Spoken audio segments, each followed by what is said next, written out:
All right. Well, good evening, everyone, and welcome to Livable Sunnyvale's July general meeting. I'm Chuck Fraley. I'm one of the vice chairs of Livable Sunnyvale. Angela, our chair, is actually out of town tonight, so I'm going to be hosting the meeting. Tonight, we actually have a number of really interesting topics that we're going to go through. First, we have some representatives from the Army Corps of Engineers who are going to be talking about sea level rise in the Bay Area and what's going to be done in the Bay Area to address sea level rise. After that, we're going to have Ernie DeFrenchi from the city, and he's going to be talking about Sunnyvale's Guaranteed Basic Income Program, which is a new program that they're starting to get initiated. And then finally, we're going to have Charlene Liu, and she's going to be talking about Homestead High School safe routes to school. So to get started, actually, Agnes, why don't I turn it over to you and you can introduce our first speakers. Thank you, Chuck. Can everybody hear me okay with my mask? Yeah? Okay. Thank you. So I would like to first of all thank our two participants from the Army Corps of Engineers for coming this evening. Aliv Biljinsoy is the outreach coordinator for the Army Corps San Francisco District. She works to meaningfully engage local communities in Army Corps project planning and implementation so the final product reflects the needs, priorities, and goals of local people. She has a master's in landscape architecture and environmental planning and has been working in community based water resource planning for over 9 years. And her colleague Lexi Karen is an environmental manager also for the San Francisco District. In her role, she assists studies by supporting outreach efforts, performing environmental justice analysis, and developing environmental documentation. She has an MS in Environmental Policy and Management from UC Davis and has been with the Army Corps of Engineers for more than 4 years. So I'd like to thank you both for coming, and I'm real interested to hear what you're going to do to mitigate sea level rise. So it's all yours. Alrighty, thank you so much, Agnes. I'm going to go ahead and share my screen.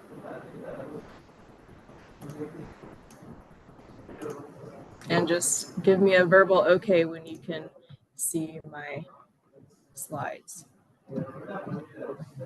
Hopefully. Yeah, that looks good. Okay. All right, Alex's going to kick us off. Awesome. Thanks, Lexi. Hi, everyone. My name is Alev Bilgensoy.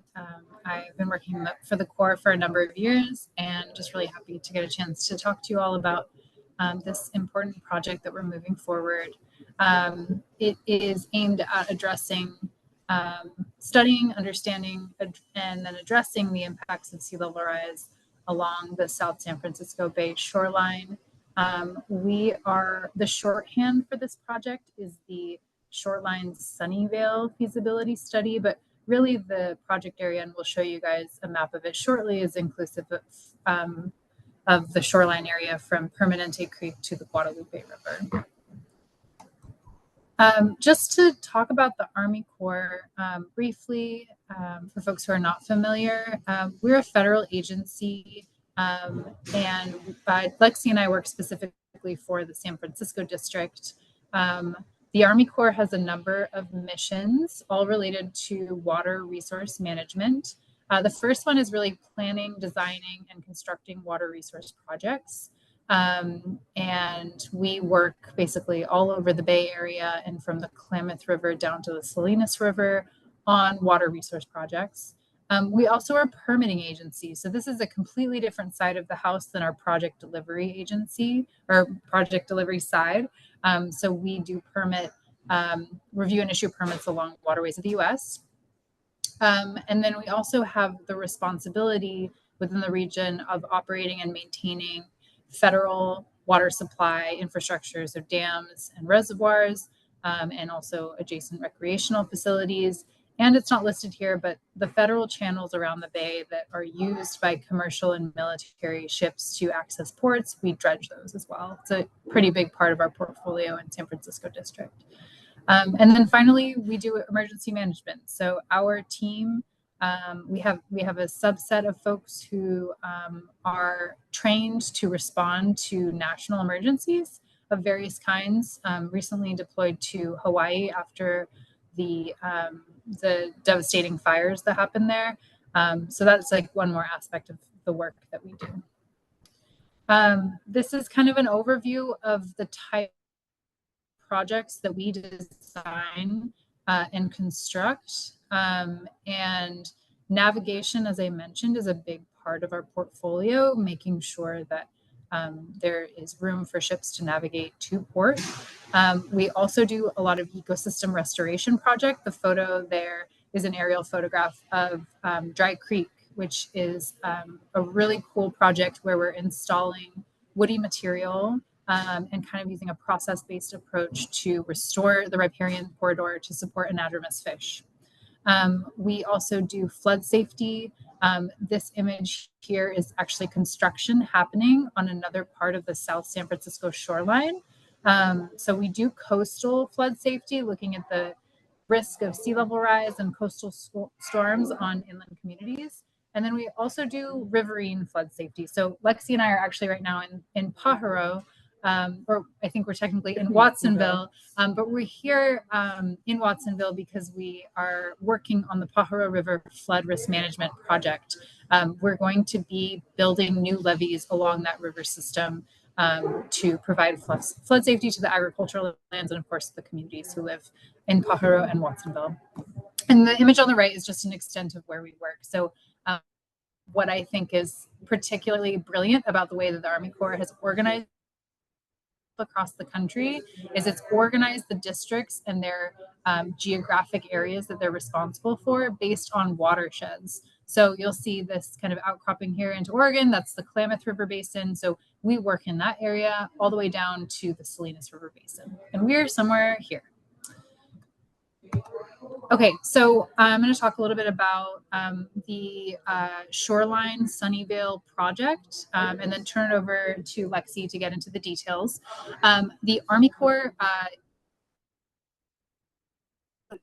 calls a general investigation study. So the idea is that we get congressionally authorized by Congress to study an area that has some concern around coastal flood risk management. This is a unique study because it's multi-purpose. So we are interested in looking at what is the coastal flood risk, but then also we understand this is a very complex area with the historic salt ponds, the active ecosystem restoration that's going on. So how do we support that as we're thinking about landscape scale change? And then finally, like, how do we integrate recreation into all of this, right? The Bay Trail's there. There are so many organizations that we've connected with over the past few months that really care about access. So this study is a congressionally authorized study that was kind of requested by Valley Water, and we'll be partnering with them on to study flood risk management, ecosystem restoration, and recreation. And this is the project area. We've got Guadalupe and Permanente Creeks on either side here.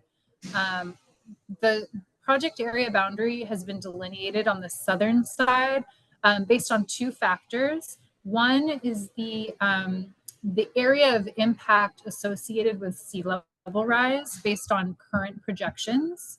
The other one is that the Corps some years ago did a study of economic activity in the area and kind of determined that this zone was really the economic center that was prone to impact from sea level rise. And just to kind of illuminate the core process here, which we know is a bit opaque and very bureaucratic, and our goal is actually to try and make it as accessible as possible so that more people can be involved in it. So the way that we do our feasibility studies, once we typically have 3+ years to implement. We'll talk a little bit about the plus, right? We're actually going to have more years than 3 to do this, and typically have roughly $3 million. Also 3+, we're going to have more than $3 million to do this project because it's incredibly complex. But typically in that time, in a study period, we start out by understanding current conditions, the problems and opportunities. And that is that's where public outreach and community engagement and stakeholder engagement is so critical. because we want to connect with people who know the area really well and understand the complexities and can kind of help inform a more meaningful study. It is during that phase that we also kind of identify our project objectives. And then once we have kind of a good baseline knowledge, acknowledging that we're always learning and there's always going to be new information to work with, we start to formulate measures and alternatives. And these are like kind of core jargon for solutions broadly. We kind of look at the problems we're trying to solve for and start to draw on a map. Okay, what if we did this type of a landscape feature? For example, what if we put in a levee here to address the coastal sea level rise concerns? And so we do a big brainstorm where we try and come up with as many measures and alternatives as possible that are all going to then be, and this is shifting into the next step, they're then going to be tested against our economic models, our environmental models. They're going to be tested with the community, right? Like, what do people see as valuable? What provides multiple benefits? And all of that filtering and rigor then helps us get to a final plan. And once we have that final plan, that is what the Army Corps would take to Congress and say, here's what we propose to build. And hopefully Congress will then say, great, here's the money to build it, go forth and do good things. So we are on the second step here with the STAR. And so what we're going to talk about today is the way that we identified current conditions, problems, and opportunities. And then we're also going to talk about some of the measures and alternatives that we started to put together. And we really look forward to your feedback on this today and, in the future. I think our contact information is on the slides. You can always reach out and we can continue this conversation after today. All right. Well, thank you so much, Olev. And as she mentioned, this is a really complex area. Of course, we have the salt ponds, which historically were drained and diked for, massive salt pond consumption, but also not to mention that they were used historically for cultural, and historical significance by Native Americans in the area. So that's another complexity that we have to take into account. And so now we know that, a couple of decades ago, some of the salt ponds were then transferred back to the Fish and Wildlife Service, and they have since been restored or beginning to be restored by the South Bay Salt Pond Restoration Project. But because of the historic salt pond conversion, we know that there used to be wetlands there. And because there's no longer wetlands there, that removes the first layer of, flood protection or sea level rise mitigation. But an important aspect of the Salt Pond Restoration Project and some of the other ongoing efforts in the area, just to give you all just a little plug for what's going on in the area in the next couple of years by Valley Water, by the Sunnyvale Wastewater Treatment Plant, and by the South Bay Salt Pond Restoration Project, is a multitude of projects to address a lot of issues around sea level rise, a lot of issues around flooding, and that includes immediate pond and marsh restoration projects in Pond A2W, Pond A6, the Pond A8 complex, as well as putting in some initial ecotones, which we'll talk about in a little bit, as well as raising some channels and reconnecting some creeks, and as well as restoring Harvey Marsh below Pond A8. And all of these are working in cohesion with hopefully what the solutions that we start to come up with. But there's already work being done in the area to address these problems immediately, because I'll hint at later, this is going to take a couple of years to really get that report up to Congress and to really come up with some of the best solutions for this area. And so that's the major problem, is flooding. Sea level rise, we know it's coming. We know what we've seen with the atmospheric rivers all across the Bay Area. We have a variety of great data sources and online viewers that can really help show just kind of different scenarios in the area. And this also makes our job a little bit harder, because we're, the data is changing almost every single day, and we're trying to balance, what does this curve say? What does this curve say? And really just making sure that we're using the right information to address all of these issues. So this is just a screen grab from NOAA's Sea Level Rise Viewer, and NOAA is the National Oceanic and Atmospheric Administration. And so they're really the main people who are looking at sea level rise. But we know that it's coming, and this is one of the main drivers behind this study. So that in comparison, in addition to restoring the salt marshes into potentially back to where they were before they were diked and drained, is a great opportunity. And so this is some of the curves that we're looking at right now. So this is from the Army Corps sea level rise analysis tool. And so you'll see that there's a low and a medium and a high. And so keep those in mind, because these three curves are what we're going to be, using as we come up with potential landscape features and landscape alternatives. And so these two screenshots are of the gauges, or the measurement of the level of sea, or like the sea level in Alameda and Redwood City. Those are the two closest gauges, but feel free to, this is a public tool, you can play around and look at different scenarios in the near future. But you can see in the high expectation that there's some significant potential sea level rise in the area, but we're considering all three of these curves in this study. And another major thing is, because of all of the initial salt pond conversion that happened in the past couple of decades, we lost a lot of significant ecosystem and habitat for really keystone species in the area. And so we're facing not only sea level rise issues, but the potential extinction of really significant animals that are culturally significant, that really just really make the Bay Area special.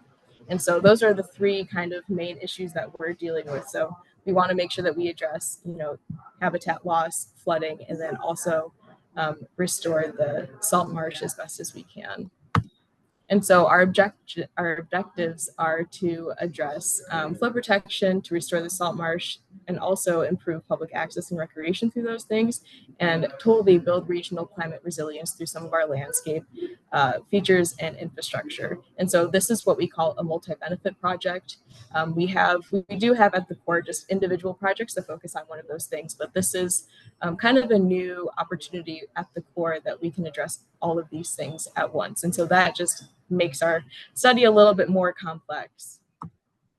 And so another thing that we're trying to incorporate into our solutions is getting away from our conventional engineering with, gray trapezoidal levees. We don't really want to use that, because we know that that's not working. That's why some of these things, and we're really trying to just shift away and use nature as it was intended to be used. And we know that that is, potentially going to be successful in dealing with, climate change issues. So you can see this, this gray to green scale of potential, features that we could use in this area. And so one of the horizontal levee schematic, this ecotone that we're specifically looking at, and I will show you in some of the alternatives that we're thinking of, is really just working with the sea level as it rises. So we do have, the gray infrastructure, the trapezoidal levee all the way in the back, but we do have a sloping levee that will allow for different habitat to grow and thrive as the sea level rises. So it works with the sea level rising, but it also promotes different habitats and ecosystems as it also provides resilience and flood mitigation. But it could also, we could put a bike trail on top of the levee and provide public access as well. And so with all of the outreach that we did and all of the studying of, the previous valley water studies and, the work that the State Coastal Conservancy has done, we have identified 6 possible approaches that we're still refining. We have not solidified any of these things. We are currently going through a lot of different modeling, habitat modeling, just really trying to figure out the best opportunities for this part of the South San Francisco Bay. And so, of course, we have to look at the no action, what's going to happen if we don't do anything there. And we do know that, there's a lot of other work in the area that is going to help, but we need to address that and look at that. And then also, non-structural. So what can we do to flood proof buildings, and what can we do without using and building new structures. And then potentially looking at building an ecotone along the entire shoreline, which is that graphic that I just showed in the previous slide. Repairing some of the existing bay-facing berms. So there are berms that are out there already in the ponds that we don't expect to last for the next couple of decades. So we have to assume that they won't potentially provide any sea level rise mitigation, especially as the sea levels rise. I mean, we have, with the high curve, we have 10 to 15 feet of sea level rise. So we have to expect that those might not be there in the near term.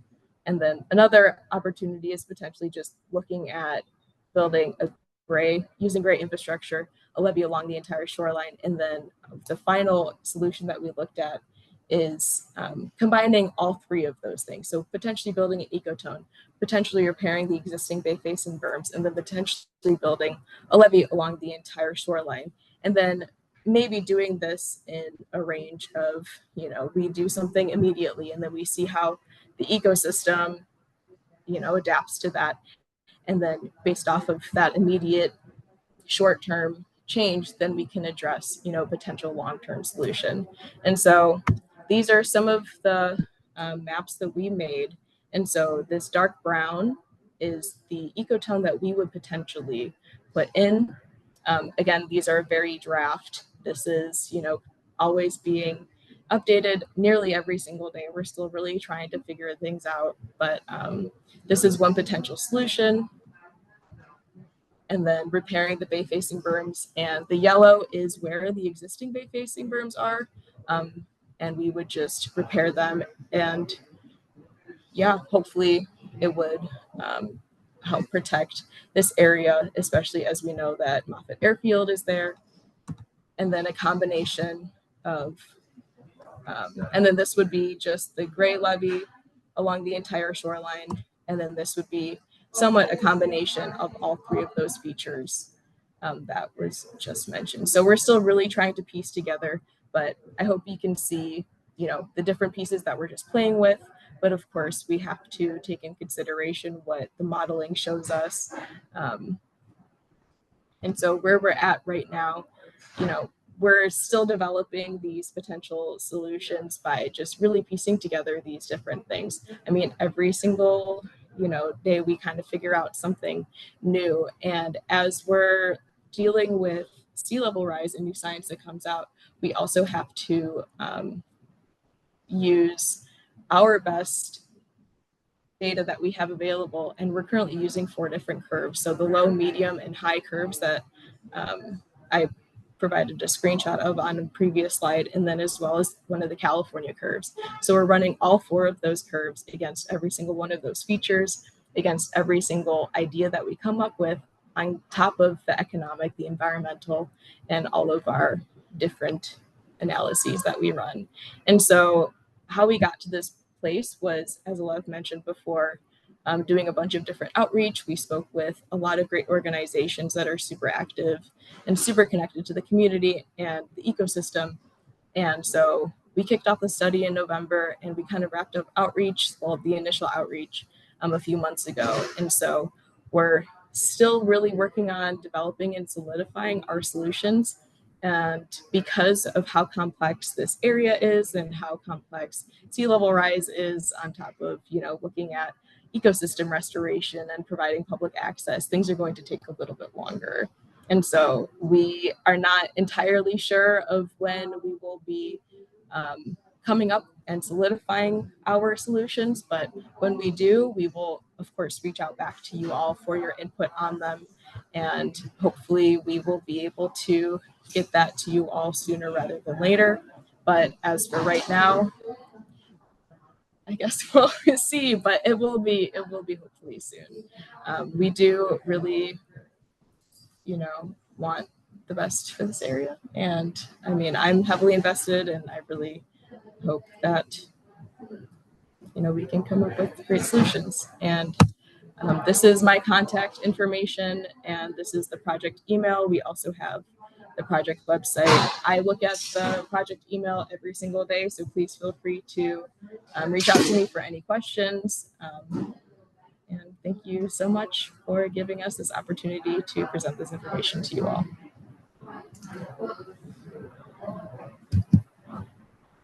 So thank you. So are you ready to take questions? Yes.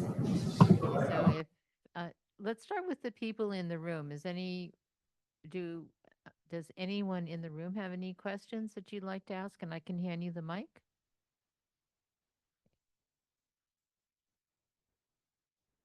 Hi, this is Mike Cerrone. I had a question about my understanding is the bay is being dredged all the time, so that boats can pass through there, and the silt or whatever is then taken out to the ocean and dumped. Can that material be used to beef up the shoreline to give us a higher base to restore the wetlands from? Sure. So that's actually one of our other regional efforts. It's called the San Francisco Bay Regional Dredged Material Management Plan. We're looking at a regional approach to use that sediment that we dredge every single year and to keep it in system. And so the beneficial use of that material could be used to nourish beaches or, restore wetlands. And that is definitely, somewhere that we're already always trying to look for new placement sites for it. And so it is definitely something that we're considering. Yeah, I would just add to that the beneficial use of dredge material is a huge priority for our district. As I mentioned earlier, dredging is a big part of our project portfolio. We spend a ton of money on it every year. And so we are gathering a bunch of sediment over the course of those projects, right? And we're looking for ways to keep it within the Bay Area and to provide additional benefits like shoreline protection or ecosystem restoration. So in addition to this regional planning document that we have been working on, which identifies placement sites for all of our current dredging sites, we are also going to be doing outreach to local communities along shorelines to learn about where people see a need for sediment placement, because the Corps is going to be able to bring in new placement sites basically and on an annual basis. So if that is something of interest to you all, if you are tracking any shoreline extents that you think are eroding quickly or need that extra bump of sediment for marsh restoration, that is something that we'd love to take a note of, and we can talk about how to bring sediment to where it needs to be. Does anyone else Margaret?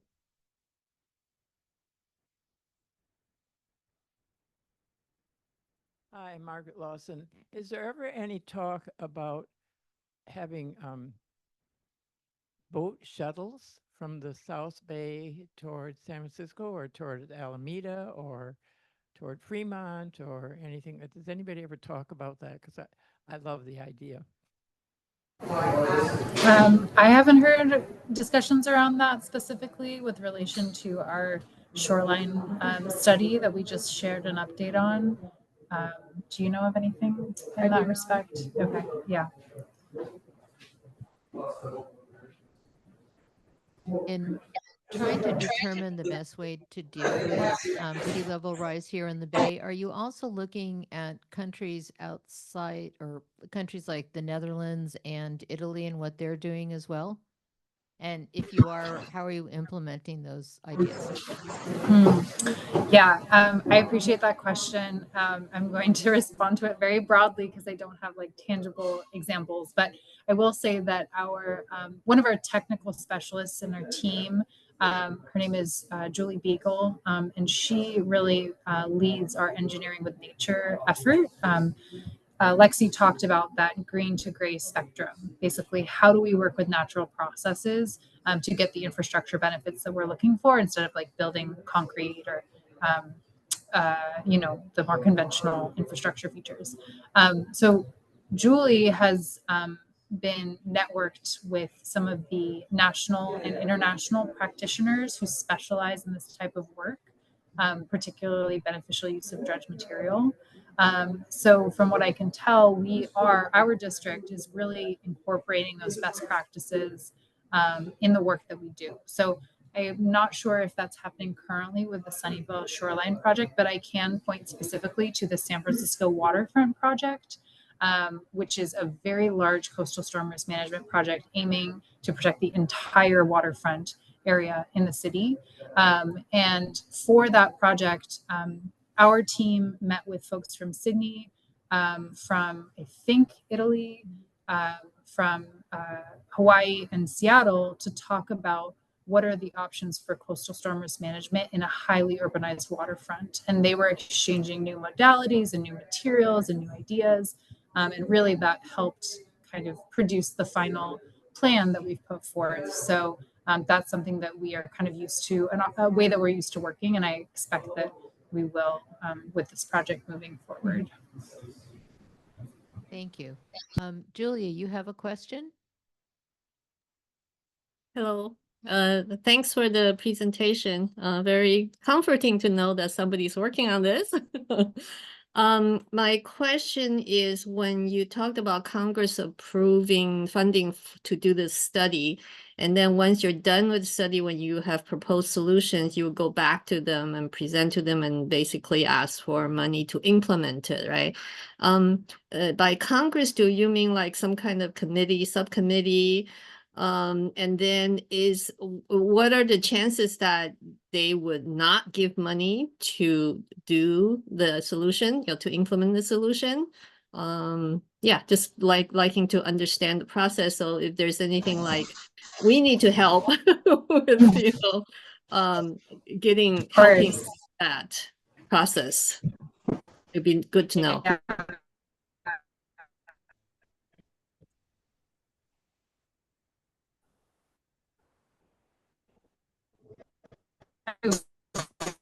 I think you're breaking up on the audio.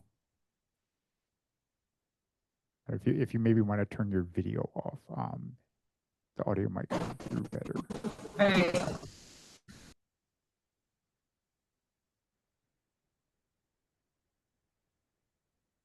I'm gonna try again. I hope.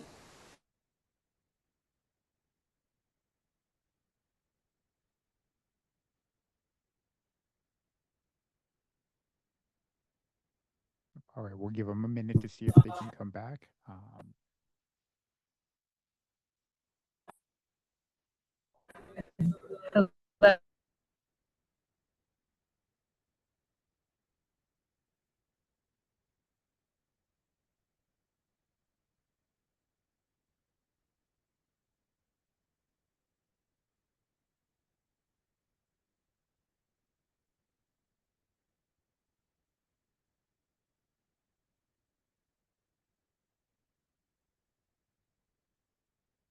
But they aren't in Silicon Valley, so maybe therein lies the problem.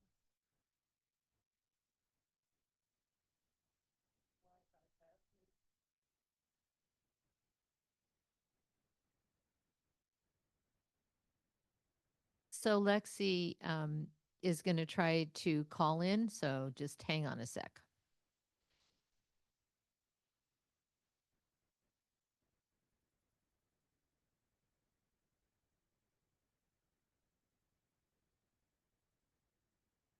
Actually, while we're waiting, do we want to do some of the announcements? Oh, actually, hold on. Can you hear us? Is it still kind of spotty? It's pretty good. Okay. Okay.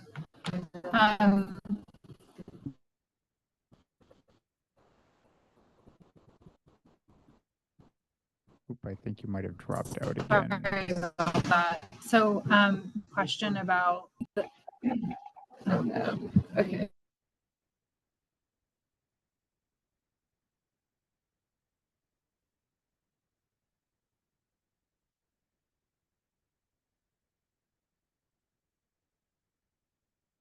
All right, and actually, while we're waiting, we should actually maybe do a few of the announcements and get those out of the way. There was one announcement actually I had. We had sent out an email advertisement about volunteering at Sunnyvale Community Services next Wednesday. We actually will not be doing that. That slot is actually full, but we're looking at something later on in July to help with some backpack distribution. So if you had responded, I'll send this out in email as well. But if you'd have responded about the volunteering next week, we're going to be postponing that until the end of the month. I know. Yeah, actually, yeah, we were talking. Yeah, like these slots actually book out apparently like about a month in advance. So we have to look a little bit farther forward when we're planning these. Actually, Agnes, do you want to do the announcement about the safe parking meeting next week? She's actually trying to get that set up. Hey there, this is Alev. I'm with Lexi here calling in. Can you hear us okay? Yeah, that sounds really good.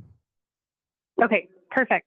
Okay, just to respond to Julia's question about congressional appropriation, the House T&I committee is the group that is kind of influences the decisions around appropriation. And I think engaging with your congressional representatives locally is a great way to continue to keep this project top of mind. So as the study moves forward and as we get closer to a final report that we're going to submit to Congress, elevating the need, the priority to congressional reps, to Army Corps headquarters is always a good idea because it is competitive to get funds. In terms of the likelihood of a project like this not getting funded for construction, I don't think I don't know if I can speak to that. I'm looking at my coworker here who has more experience with the Corps. But I think we'll circle back on that and let you guys know if that is a risk.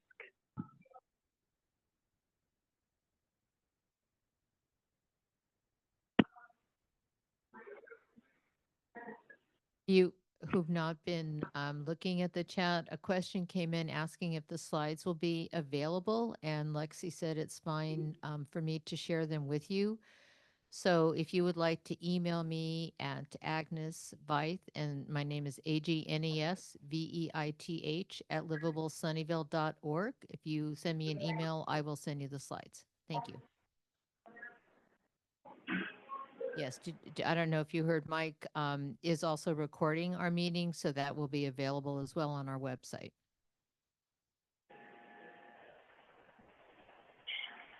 Any other questions before we turn it over?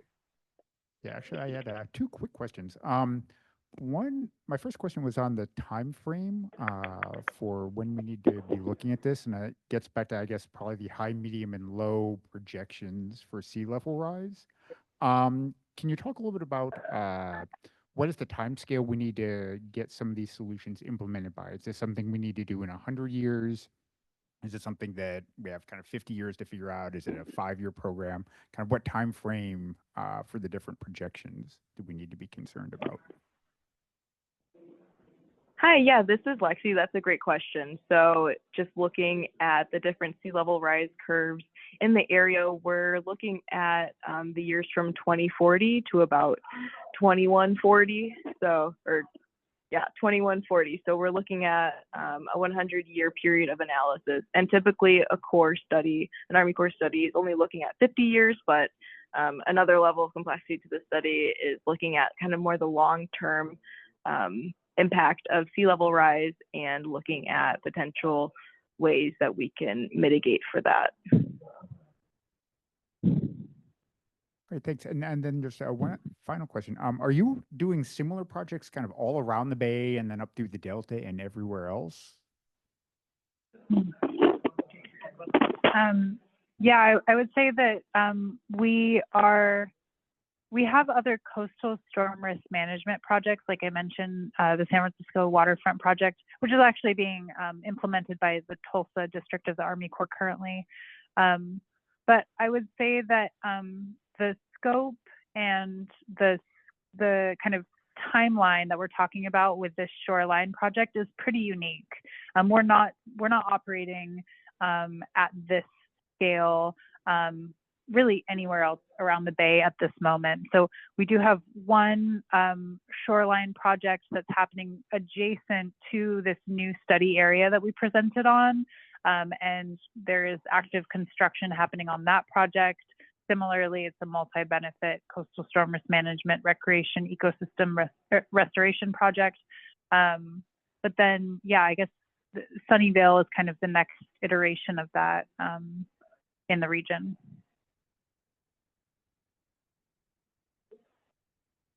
All right, thanks. Do you have one? So, can we go to Council Member Sell, who's had her hand raised for a while?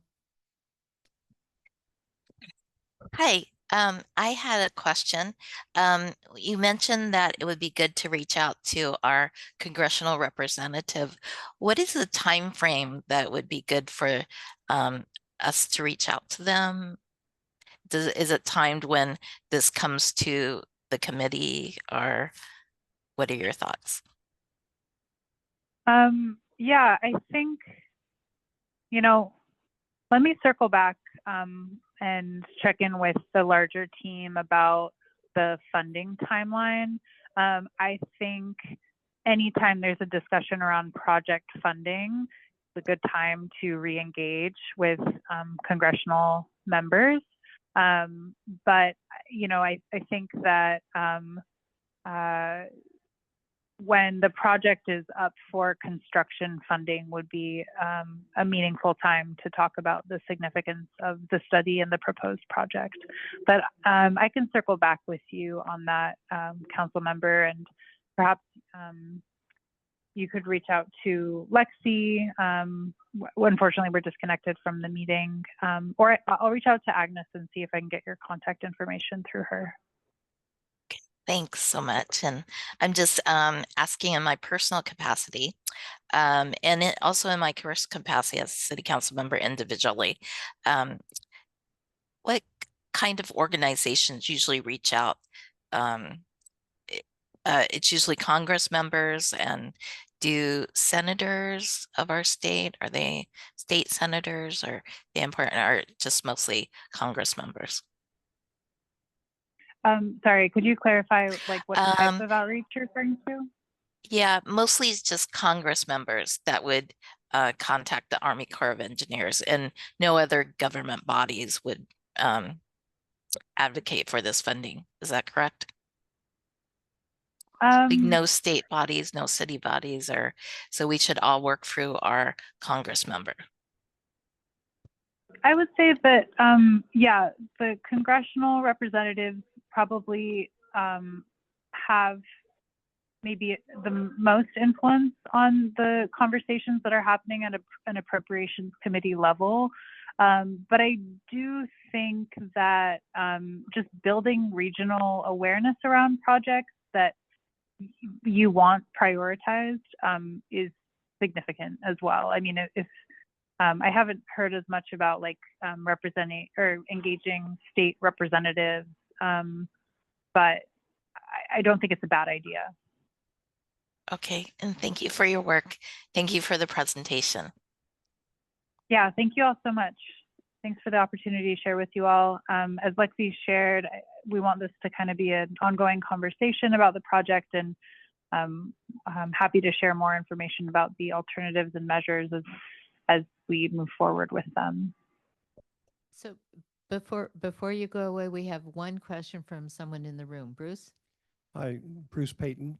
I'm wondering, you mentioned in passing that you are working with multiple different estimated sea level rises, and you threw out one number that sounded quite high. Can you talk a little bit more about the scenarios you're using? The state has had fairly modest estimates, and it sounds like you're working maybe with some that are potentially quite a bit higher.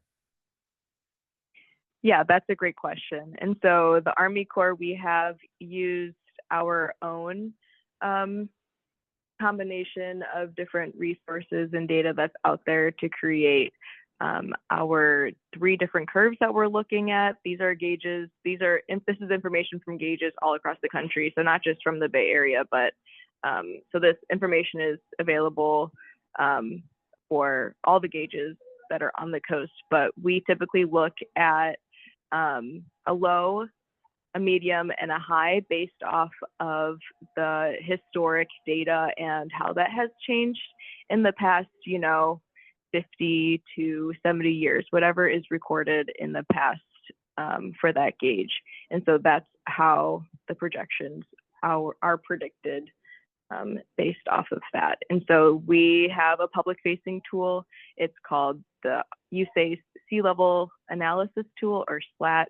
And you can look a little bit more into the data that is used for that. I'm unfortunately not an expert at the data that goes into that, but it is publicly available.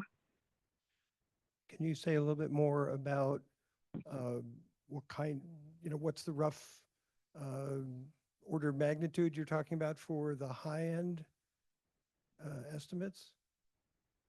According to just the screen grab that I pulled from our Army Corps tool, these are just, scenarios. We don't know, of course, what's actually going to happen, by 2150, but for Redwood City, the gauge is projecting, upwards of a sea level rise of 14 feet. But, this is all based off of historical data, and it just projections from a variety of different sources. But yeah, that's just the highest scenario. But of course, if you look at, the intermediate or the medium, we're only seeing a couple of feet. Okay, thank you. So I'm sorry, I think I have one more question and then I'll stop. Is the NOAA site that you provided to us earlier the site that you can go to actually look at different areas within the country to determine sea level rise? Correct. And if you're looking at a specific, just for the Bay Area, BCDC, or the Bay Area Conservation and Development Corporation, pulls from the commission, pulls from NOAA as well, and just focuses specifically on sea level rise in the Bay Area. And they also have a public facing, very interactive and interesting viewer. And I wish we were still connected to the Zoom. I would drop all of the links if I could. Okay, well, thank you very much. And okay, this is going once, twice. All right, done. Thank you very much. Thank you so much. And if you have any more questions, please feel free to reach out to myself or Alev. Our emails are in the PowerPoint presentation. Have a great night. Thank you so much.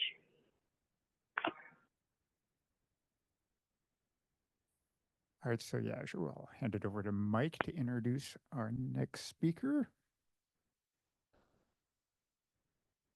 You probably want to be on this table somewhere maybe here.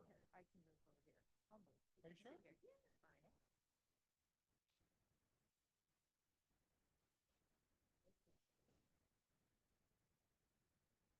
All right, our next speaker is, find the information here. Our topic is UBI or GBI, and which is something we've been following for some time. The city has launched a study issue a while back and has done some presentations. So we have tonight Ernie DeFrenchi from the city staff, affordable housing manager. He's been with the city of Sunnyvale for close to 25 years. Ernie administers the city's inclusionary zoning programs, affordable housing projects, and various studies pertaining to affordable housing and other housing rated topics assigned by the city's housing officer. In addition to supporting the study issue on universal basic income, he recently completed the study on tenant protections from Sunnyvale's housing strategy, which was adopted by the council in October 2020. So without any further ado, go ahead, Ernie. Oh, okay.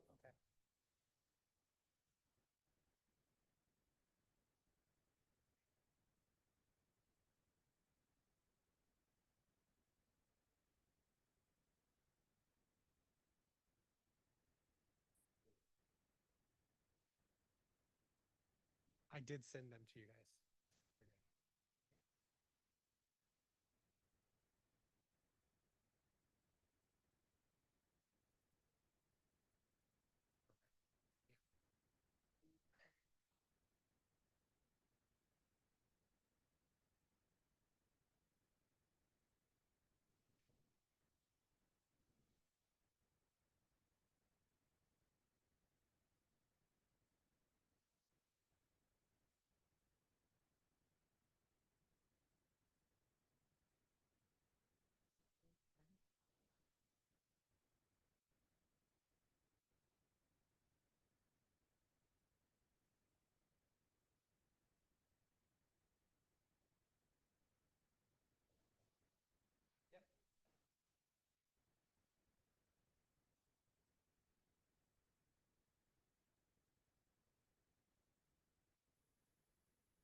All right.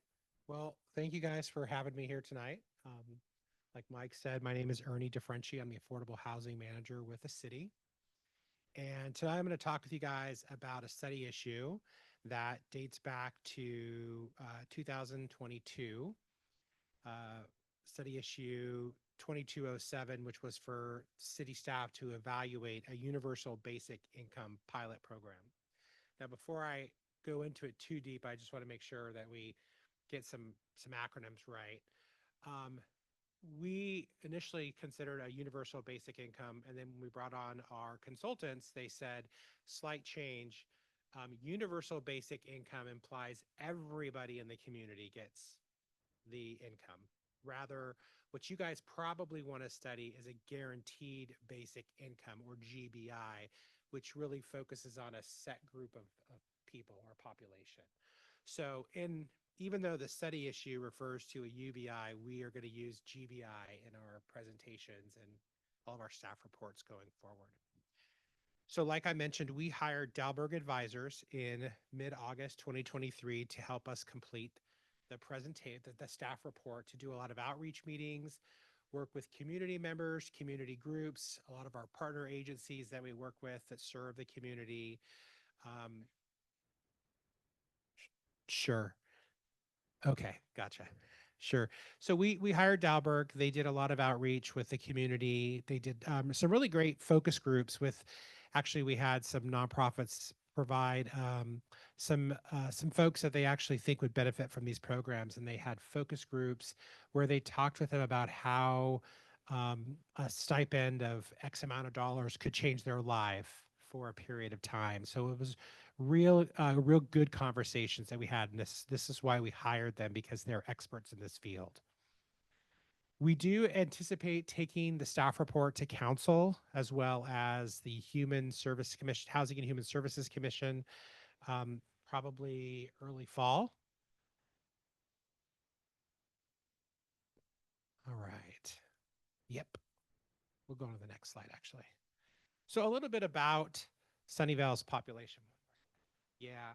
So based on the information that Dalberg provided, from the information they received, there's roughly 733 unhoused individuals in Sunnyvale. 64 of those were recently housed at this time. What's really important to know is that roughly 7,000 Sunnyvale residents were living in poverty, and roughly 8,000 residents fell below the federal poverty line. So just to kind of get an idea of what the federal poverty line is for a family of 4 in 2022, that's roughly $27,750 annually. So there are roughly 8,000 Sunnyvale residents that live below that right now, or as of 2022. So while that's not huge numbers, it's something for us to really be concerned with, because that's a segment of our population that we need to make sure we're trying to serve and make sure that they're surviving. Next slide. So I want to talk a little bit about what it is that Sunnyvale currently does. We work with Sunnyvale Community Services on a TBRA, or tenant-based rental assistance program. Okay. We seem to be having some technical difficulties. Yeah, so it's okay. I'll just talk about it. So we work with Sunnyvale Community Services on a TBRA program. It is a time-limited rental assistance program, roughly 2 years, coupled with case management and employment services. In that program, a household pays no more than 30% of their income on housing.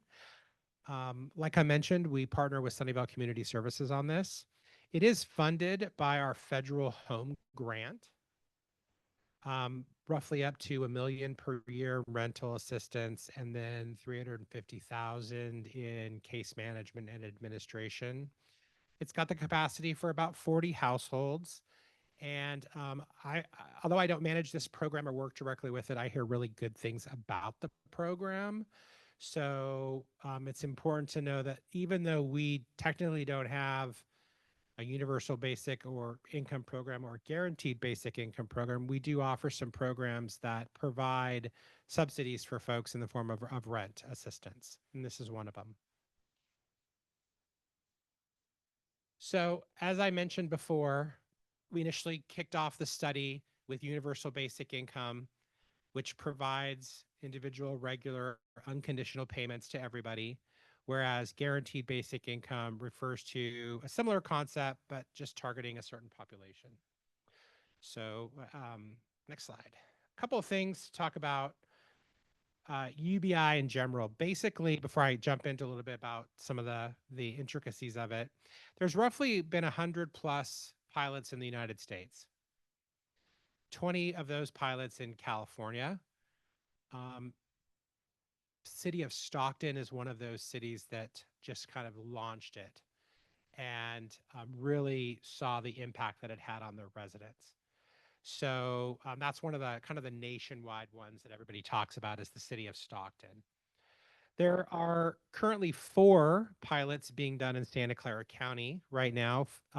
Those are for former youths that were in foster care, unhoused high school students, for folks to reduce their recidivism rate, and then lastly for childcare for young families. So currently the county has 4 of those studies going. The city of Mountain View also has one that they're currently in the midst of. It's called Elevate Mountain View. It targets folks at around 30% of area median income, and you have to have a minor child in your household. And that was administered by their local support agency, something similar to Sunnyvale's Community Services, but that was done in Mountain View. And then Destination Home is also doing a pilot to help 150 homeless or unstable housing families with some secured money. So there are some things that are happening in the county and all over the place. There are roughly 35 new GBI programs happening all over the country right now. They just have been launched or were launched in the last 6 months. Interesting study that they found was that retail sales and services, along with food and groceries, make up roughly 67% of the participants' expenditures. So initially, a lot of folks go into this thinking that the participants will do bad things with the money, and it's not what it's really supposed to be used for.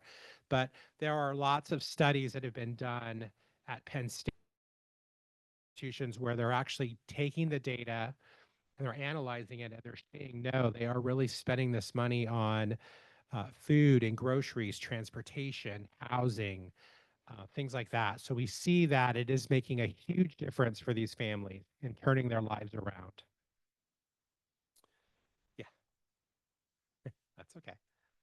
So I want to talk about kind of what our strategic objectives are for the pilot. And there's 4 fundamental questions you ask. Why? Why do it? Who should be the target audience? What does a program look like? And how can the city fund and execute it? So for the most part, the why is because there's a desire from our city council, as well as the community members, to look at this as um, something that we should be doing to maybe make sure that the folks that are most in need are being taken care of. That's the why. Why do we want to do it? Because it is the right thing to do for the community that needs it. Who is slightly different, because in our outreach meetings that we had with the service providers, they were all really clear. This should go to the very lowest income folks in Sunnyvale. They should have minor children. Um, some of them, if they're unhoused or in jeopardy of being unhoused. We had some public outreach meetings, and we had some public that came to those. They shared those same sentiments, but also some of the public that came to it said, you shouldn't have criteria that requires you to have a child, because just because I don't have a child, I still could be in that same economic situation that somebody with a child has. So that'll be something that council will have to decide on how they want to handle that, whether they want to do that or not.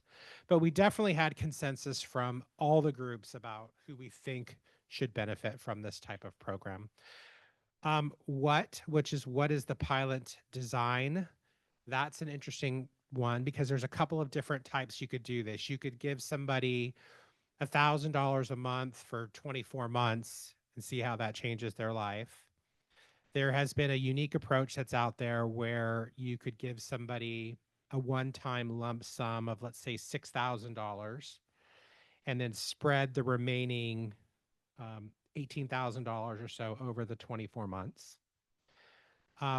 Interestingly enough, one of the agencies that did that found that for the folks that opted for the lump sum, it was because what they needed to do was get their car fixed, so that they could go to a job. They didn't have to rely on public transportation, and it took them 2+ hours to get to their job.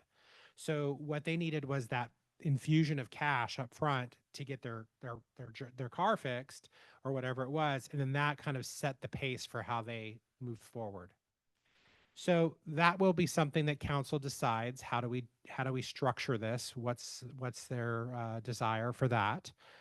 How much should it be? How long should it be? It's important to note that when we're looking at these type of what questions, there are some benefits that a lot of folks receive, and we need to make sure that we're looking at getting waivers for them. So if you receive any type of federal assistance for groceries or rent or something along those lines, that receiving this amount of money does not jeopardize your ability to receive those still. So we would need to look for waivers. Not unheard of. There's a lot of information out there. The county or City of Mountain View actually worked with the county on a bunch of waivers, so we could deal with that. We also need to look at what is considered the maximum amount of gift that someone can receive without being taxed on it for their taxes. We don't want to put people into a different tax situation because they received some funds from the city in this program. So there are some things to consider with that. The how is really the interesting question, because part of this request for a vendor to actually study this on our behalf and advise us was to look at how do we fund this type of program. And they were challenged with reaching all kinds of philanthropic organizations to see if there was kind of an appetite for another pilot. The Googles, the Facebook, LinkedIn, the Serato Foundations, all of these agencies that we've been able to kind of count on in the community to help support us, their initial reaction was that these type of things, they have fatigue right now. They know they work. We don't need to do a pilot to see that it works. If we were looking at something radically different, maybe that would pique their interest.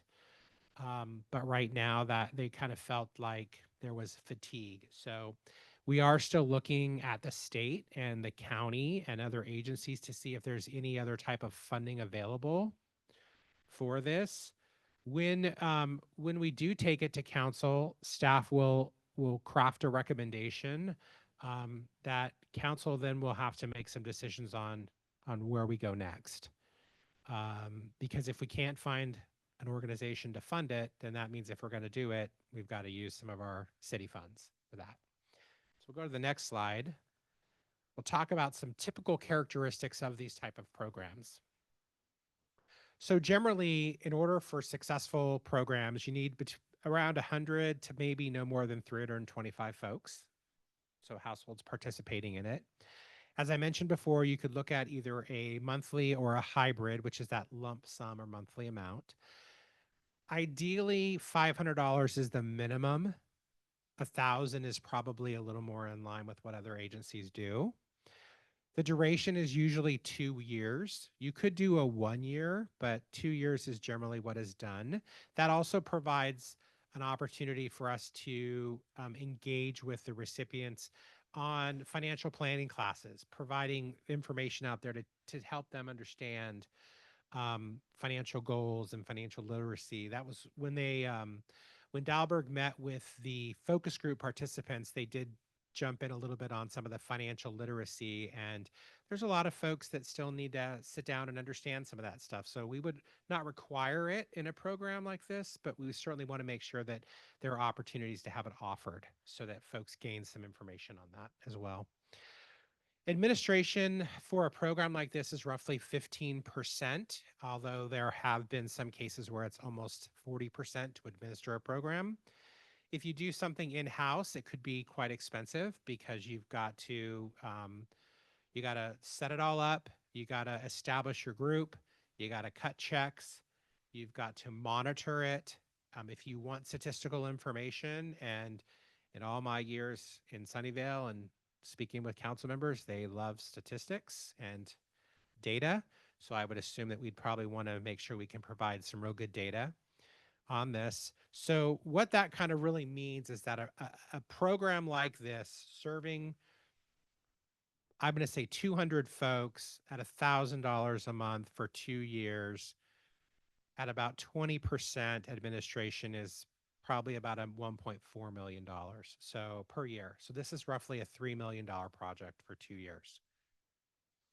So when we sit down with council, we'll have that discussion about what we think it would cost, and then we'll probably delve in from there. We are hopeful that maybe the state will release some information out there about potential grants that we could apply for, maybe partnering with the county if they want to do some future stuff, or just sitting and discussing with council on how they would want to perceive this for payments. So that's kind of where we're at. Again, we're hoping to take it to council in the fall. The Housing and Human Services Commission before that, for some input and information. I think we're also going to take it to our Human Relations Commission as well to make sure that we cover all of our bases. We want to make sure we get as much feedback from the community and the commissions as possible so that we can take this to council and give them the information they need to make some decisions. And with that, I'm happy to answer any questions you have.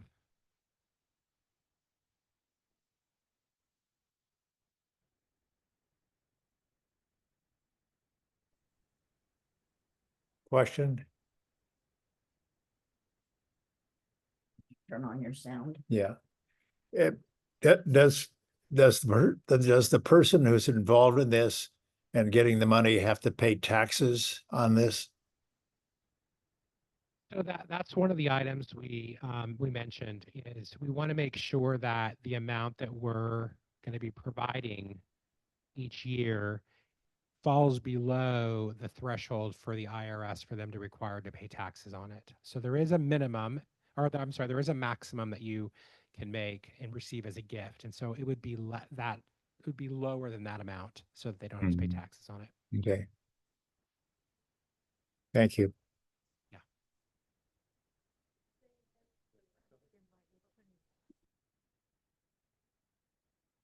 Can you say again what the metrics are for success of this program at the end of the year or 2-year study? Well, I think what we would like to do is see where the funds are being spent. We want to make sure we know where those are being spent and what they're being useful. We also want to see that, people are lifted out of their situation, and maybe they've done this has helped them to achieve some different things, whether it's to get a different job, making a little more money, able to support themselves without this money. The thing we don't want to happen is after 2 years, they fall right back into the same situation. So those are the metrics that we would be looking at. And that's where the financial literacy classes come in, and those type of things to help them with improving their situation so that when the 2 years is up, then they're in a better spot than when they started. We won't have 100% success ratio on that, but that the goal is to see folks thrive in this program once it ends. And so this GBI is meant to be a temporary aid for the people. It's not meant for them to rely on for the long term. We would be looking at a pilot, which generally a pilot is 2 years. If this was going to be a lifelong commitment, that's something the city would have to probably determine, and they would have to include that in their budget. So that could be quite expensive to do. So that would be something that council would have to take on. But I can tell you that most of these programs, they have a shelf life in them. So usually it's 2 years, and then they move on to a new group of folks, things like that.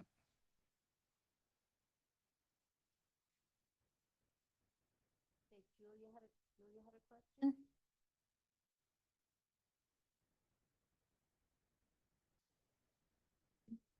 Julia, did you have a question? Yeah, hi. So I was wondering, the administrative cost of about 15%, and then you have all the way up to 40%. That's quite a bit different. A big difference there.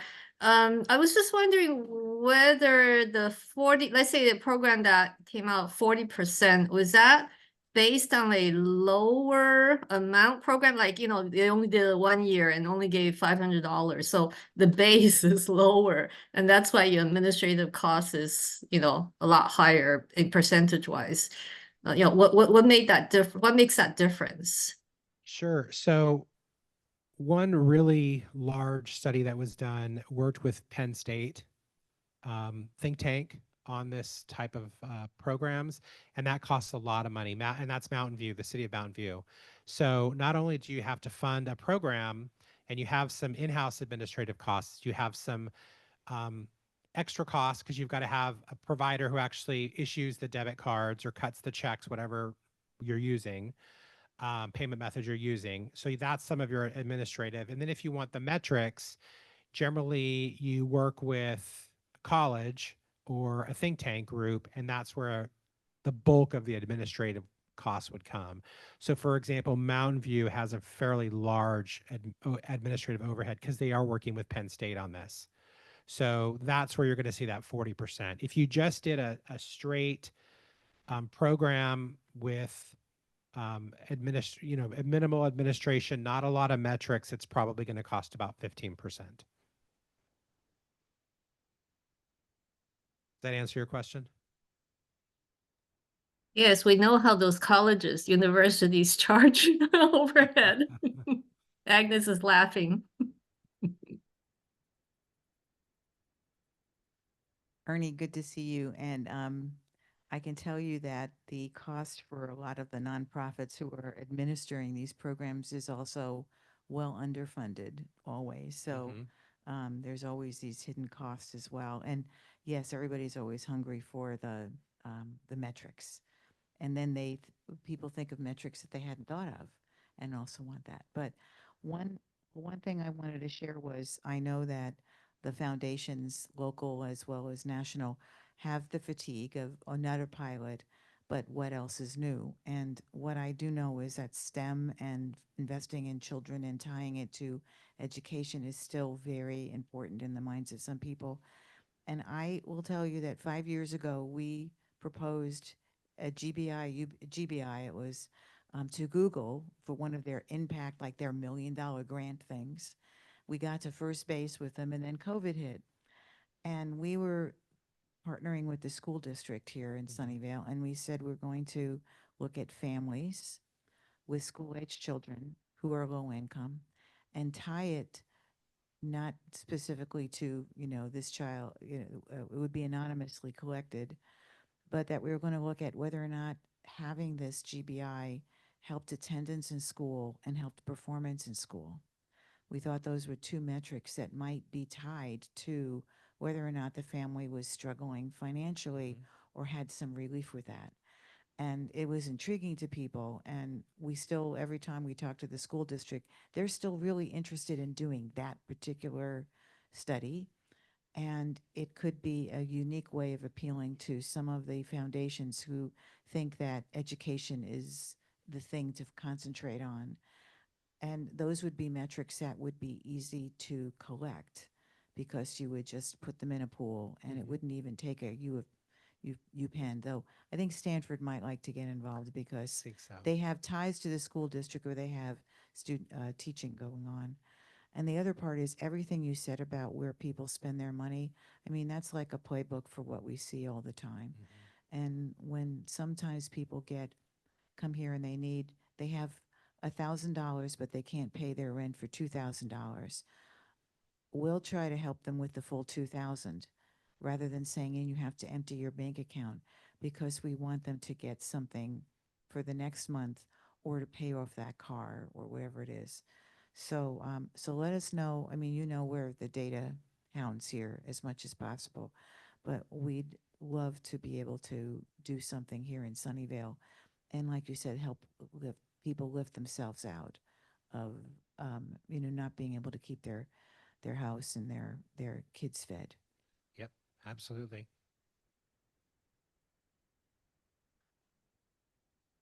So we have two questions in the chat. The first question is, does the city of Sunnyvale have the amount of money needed for this project?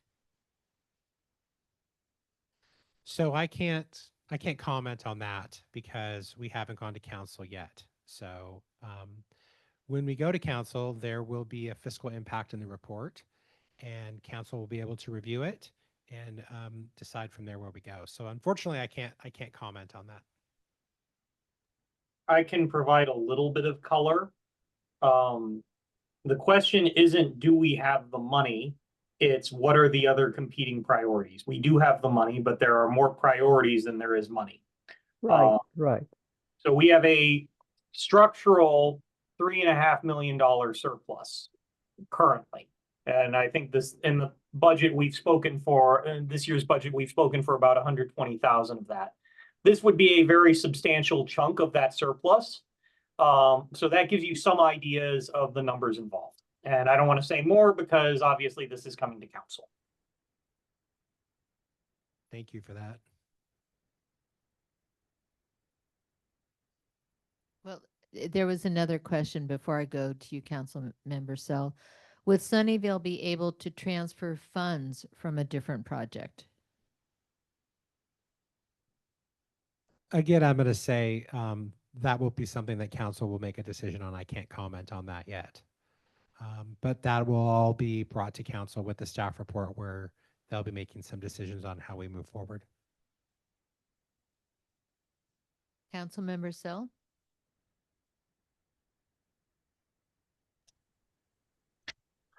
Thank you for the presentation and the work you're doing. I'm here speaking in my individual personal capacity, but I had a question. You mentioned that there's 4 programs in Santa Clara, and then there's the 2 other programs, Mountain View and Destination Home. As a comparison, what are funding those, like Mountain View? Is that coming from their general fund, or do they have like a matching, or how did they fund it in Mountain View? So Mountain View used some of their COVID relief money for this program. And so that's how they funded it. And I believe they're using some of their general fund for the remainder of the program. Okay. And then the 4 county programs, is that being funded through the Crown County and also other entities? I believe so, yes. The county's partnering and using a lot of grants that they've received in the past for these some of their COVID money as well, some other grants they're using, and then I believe they're using some of their own money as well. Okay. Is there any money that they're getting from the state? I'm not sure on that. We have had some conversations with the county, and they didn't want to disclose all of their funding sources. They just recommended we look for opportunities with the state. We did say, is there an opportunity for Sunnyvale to work with the county? And they were kind of silent on that with us. So, Okay. yeah. Okay. Well, thank you for your work. Yep. Thank you.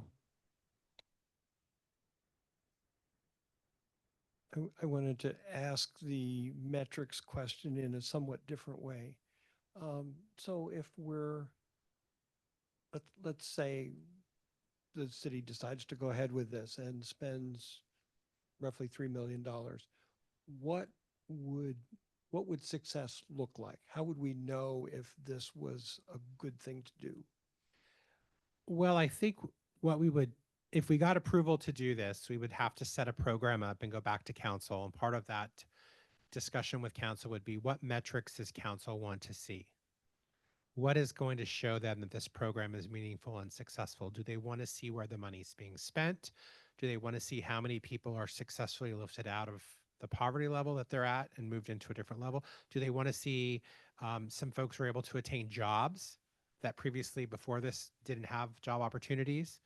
What do they want to see? If it's in relation to the school districts, do they want to see that attendance is up? Do they want to see that kids are doing better in school? So we'll have a whole slew of metrics that we will provide to council, and then to have them decide what they think would define success. My experience in industry working with metrics is when you have a lot of metrics, it's as if you had no metrics. Sure. You know, what's the process by which you would work with council to decide on some specific objectives? It sounds like there's a whole bunch of possibilities. Sure. And once we get this a decision made on whether or not we move forward with that, we would work with Dalberg to help us come up with some of the most, maybe top 5 meaningful metrics, and then provide those to council, as well as, you know, some others that they could swap out. But I do agree that if you measure everything, then it kind of muddies the water. So what are the top that we're looking for to see? I can tell you that in the studies that we've looked at throughout the country, looking at how the money is spent is important. It's important for not only for the folks that are receiving it, but for the community that doesn't. It's an educational piece for the community. And then also looking at folks who, once they have completed the program, have not fallen back into the situation they were in before. So those are 2 very good metrics for us. There is, I think it was Stockton that did it. One of their metrics was they had the focus group that participated, and they had kind of a study group that really wasn't receiving any money. And the folks that were receiving the support, I think they had like a 15 or 20% higher rate of folks getting a job and keeping a job that were receiving this than the folks that weren't. So that's a really great metrics, is employment. So we'll look at those kind of things. Yeah. So to follow up on the whole question of metrics and administrative costs, it seems like conceptually the kind of the genius behind a UBI or GBI program is if you're giving people money without, you know, spending a lot of administrative costs, trying to make sure that only these, you know, these deserving people get it, and figuring out who they are and tracking them, where if you just, you know, if you're spending $5,000 to figure out who to optimally give the $1,000 to, that results in what we see as a lot of kind of astronomical numbers of what it costs to house one unhoused person. You know, it's like they could buy a couple houses for that or something, and so there's a lot of you know, obviously administrative costs, and I realize a lot of that's driven by a community and even officials who again, are obsessed with the idea that somebody somewhere is going to get some money they don't deserve. So, we walk past 100 people who obviously deserving some help and make sure that this one person doesn't slip through. Just intuitively, you'd think, well, you just get a stack of $2,000 debit cards and walk around and you say, well, let's see, you're living in a tent on Central Expressway. I'm going to guess you need some money. How long do we have to analyze that and give them money? I realize it's not that simple, but uh, if if there was a way to, and I think this is maybe why a lot of the COVID money was so effective, because it was just kind of going out to people without spending a lot of time figuring out, are they using it right? Are they the right people? Where are they? So, um, uh, also along those lines, it seems like whenever we look at a program like this, we look at it as an added expense on top of what we're already doing, as opposed to that we are saving money somewhere by doing this.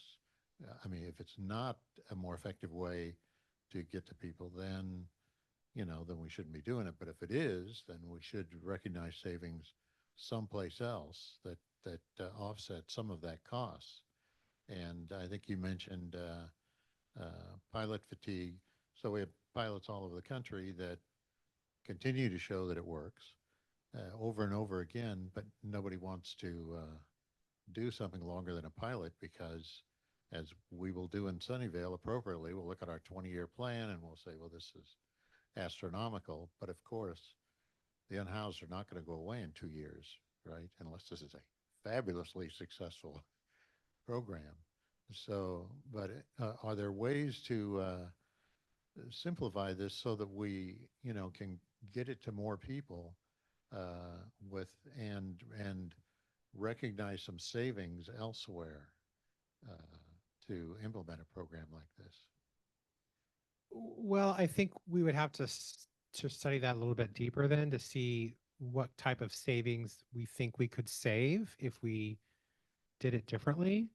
Um, I know folks have asked, like, what does an unhoused person cost the city? And that, quite frankly, we don't have a number on that, because it could vastly be different from an unhoused person that does not want to be housed versus someone who wants the services and wants to be housed. So to quantify that number, I have asked around to see if we could quantify that. And the answer I'm always getting is no, we can't quantify what the savings would be to the city if we just gave money to unhoused folks.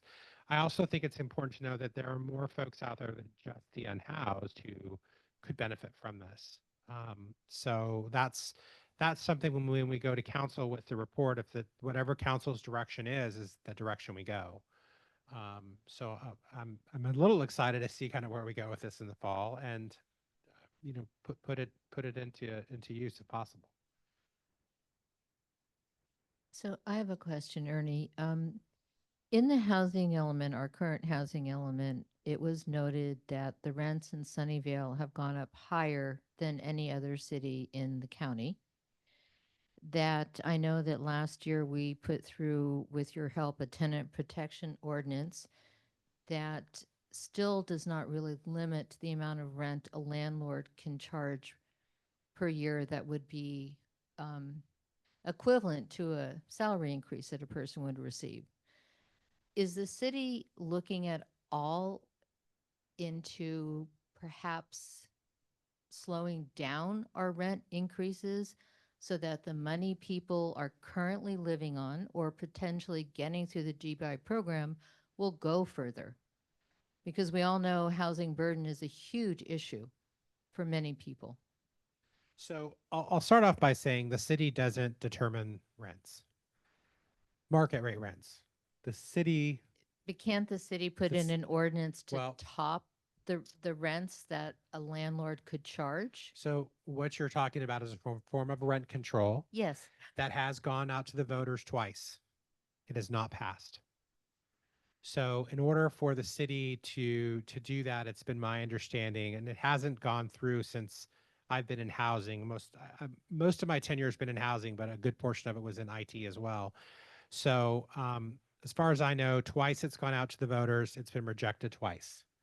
So that would require the voters to want to put something like that on the ballot, and then for it to be voted again and a determination to be made. I will say that the city's affordable housing programs, the ones that I manage, we do see modest, very modest rent increases. You know, less than 5%, less than 3% sometimes. We are looking at the impact of rents on the folks that are participating in these programs. So while our tenant protections ordinance does help out in some ways in which it requires a 12-month lease, so folks know for a period of time what their rent is going to be, rather if it's month to month, that can fluctuate. So we do have some protections in place for that, but as far as rent control, we can't enforce that. So maybe we need to try getting it on the ballot again. Maybe the third time will be the charm. Maybe. Maybe. Maybe. Maybe. Does anyone, oh, Bruce, you have another question? This is more a comment than a question. There have been a couple of comments and questions about the focus on making sure that those who get support under this program are deserving. I think that may be an overstated problem. I think we have ample ways to make sure that the few spots that go to people can be distributed in an appropriate manner. The other part is I am a retired academic, but I know that there's a fair amount of research on fairness in distribution of anything. And the overwhelming observation is that there is no unique algorithm for figuring out what's fair. And so I think that the council probably will need to choose some theme, like focusing on families with children or whatever other theme it is, and just go with that, because you can lose an awful lot of time discussing how to do the right allocation when there is no right allocation. There are many right allocations. Any of them will prove something. I guess final point is, if we're posing this as a pilot, I like your answer about the kind of metrics, but if this is a pilot, what are we trying to demonstrate? I think the other studies that we've heard about around the country have demonstrated that this is an extraordinarily cost-effective way to get people out of poverty, or at least started out of there. And so I think we have to avoid the challenge that people will want this to be the perfect program that solves all the problems.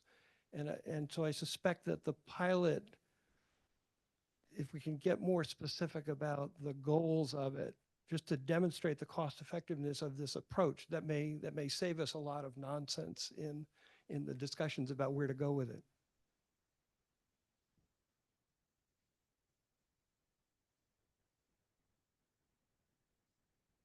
Yeah, I also have a comment, and maybe you can answer. But this talk about metrics, I thought of this simple metric. You can have a control group in addition to the funded group, and then you don't have to delve deeply into why did this funded group succeed. You can just demonstrate that it did succeed, and then thus simplifying the metrics and saving money. Yeah, that Stockton did a control group, and that's what I was referring to earlier. So their control group versus the folks who actually received the funds, and the difference in folks who were employed in those two groups. The hard thing is trying to find a control group that's going to want to do it for free, right? Without money. and exchanging, you know, like a gift card or something. So you have to find the folks that want to participate for the good of it all. But I do like to your point, though, I do like what you're saying.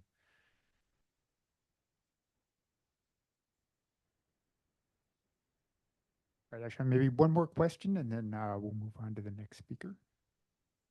Thanks again, Ernie. So uh, if you're looking at this, what kind of ideas would the city, do you think would be legitimate to say this is saving the city money? Would it be cost of public safety? Would it be the cost of unpaid utility bills for the city? Is there something that would be hard for, like something tangible for the city that would say, okay, this would be good? Because I do know that that's going to be somewhat important, but it's also hard to prove a negative that something didn't happen, which is the problem that we have in trying to prevent homelessness and hunger and say, well, they're not hungry now and they didn't get evicted. What does that do to save Sunnyvale money, which I think is often the motivator? You probably don't have the answer there. I will also put in that I think that control groups in this situation are cruel. And that's my personal bias. As I've looked at all these studies and not studied them as much as you certainly, but I've looked at dozens of them. And yes, how do you get people to cooperate with you? But also tracking the fact that they're not improving is just, it's like not giving them the drug. And we're not scientists, we're administrators. But perhaps there could be something from public safety that would say, gee, if we had less poverty here, this would impact it. I certainly, again, will go back to anything to do with education as something that is trackable as well. Thank you.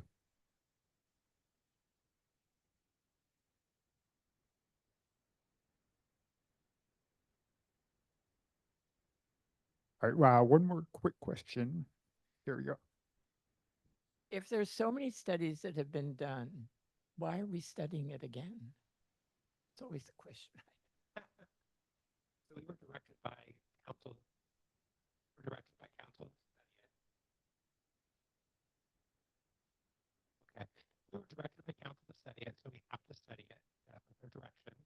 And it's important that when we go to council, we can say to them, here's what the research has shown. And by the way, here's all the studies that have been done to support this.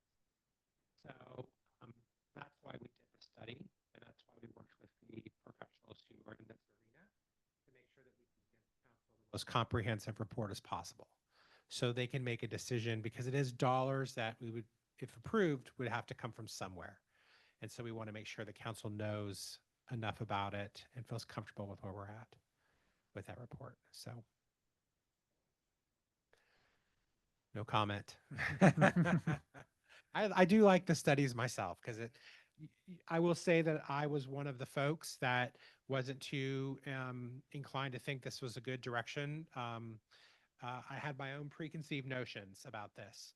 And as a result of working with Dahlberg Advisors, I have changed 180 degrees, because I've seen the research, I've seen the impact, I've seen how the money's being spent. And everything I believed before all of this is out the door now, because I do see the good that it does, personally speaking. So, yeah. All right. Well, yeah, thank you very much.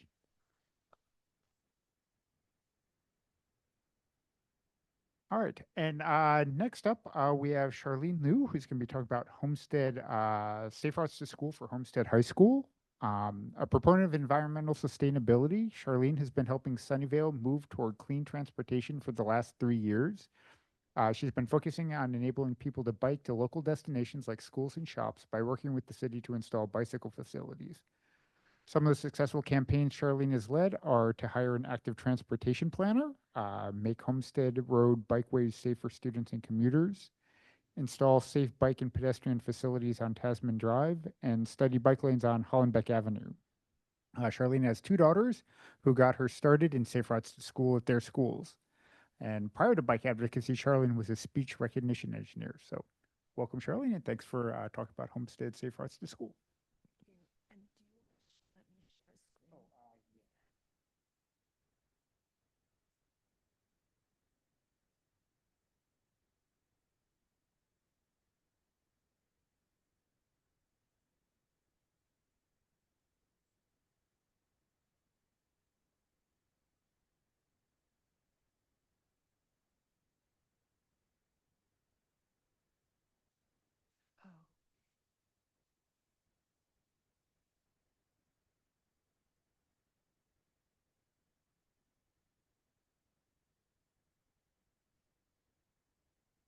All right.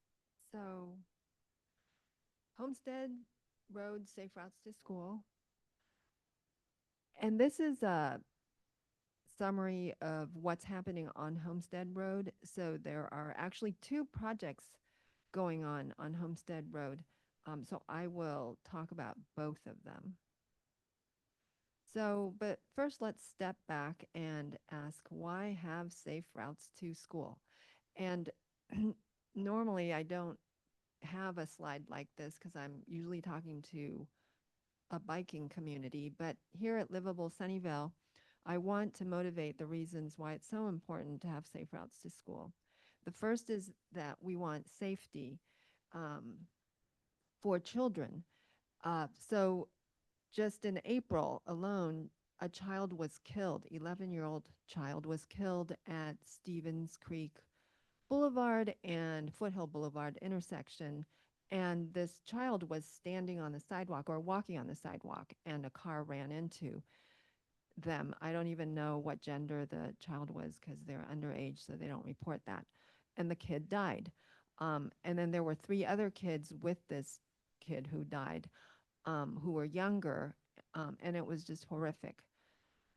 Um, so safety is always an issue, and the whole community mourns whenever somebody gets killed. Another reason is it liberates children. So they can get anywhere by themselves right now. In our community, I see lots of families where parents feel like they won't let their kids go out onto the streets because they feel it's unsafe, and they have reason to feel it's unsafe.